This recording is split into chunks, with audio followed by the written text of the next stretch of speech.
মনে হয় যে সব আক্রমণেরই আক্রমণকারী ছাত্রলীগ। আক্রান্ত যারা হয়েছে তারাই ছাত্রলীগ, আক্রমণকারী শিবির আর জামাত। আমরা গণমাধ্যমের স্বাধীনতায় বিশ্বাস। আমরা জানি গতকাল অনেক সাংবাদিকও এই বর্বর আক্রমণে আহত হয়েছে। তো একটা বিষয় আমরা দুঃখের সাথে লক্ষ্য করি যে আমরা মিডিয়ার হেডিং দেখলে মনে হয় যে সব আক্রমণেরই আক্রমণকারী ছাত্রলীগ, অথচ বেশিরভাগ ক্ষেত্রে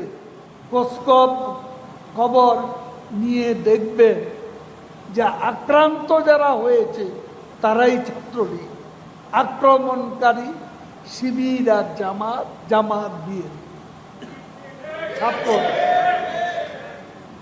আমরা কিছু পত্রিকার হেডিং দেখলে অবাক হয়ে যায় যে সব জায়গায় ছাত্রলীগের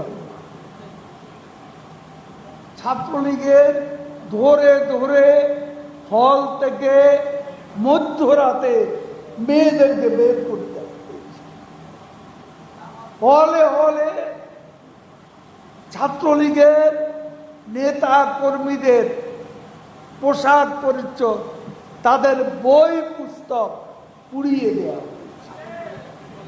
এখনো এই অবস্থা ঢাকা বিশ্ববিদ্যালয়ে এবং শিক্ষকরাও। আজকে দেখুন এই ঘটনাটা কোনো গুরুত্বপূর্ণ হেডিং হলো না। কালকে আমরা টেলিভিশনে দেখলাম যে সহকারী প্রক্টরকে শহীদ মিনার এলাকা তাকে যেভাবে দৌড়াতে দৌড়াতে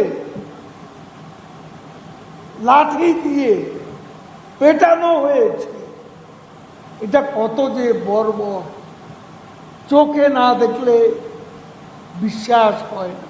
আবরার হত্যা বুয়েটে, বিশ্বজিৎ হত্যা জড়িত কারা? ছাত্রলীগ। এইসব ঘটনাকে নির্বিচারে ইউনিটি কালচার শেখ হাসিনা গড়ে তোলেন। অপরাধ করলে দলের লোককেও শাস্তি দেওয়ার সব সাহস বঙ্গবন্ধু কন্যা শেখ হাসিনা আছে।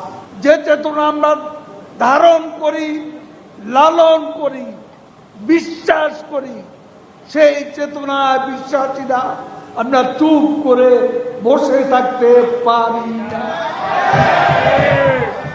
আমাদের অস্তিত্বের প্রতি হামলা আসছে, হুমকি আসছে।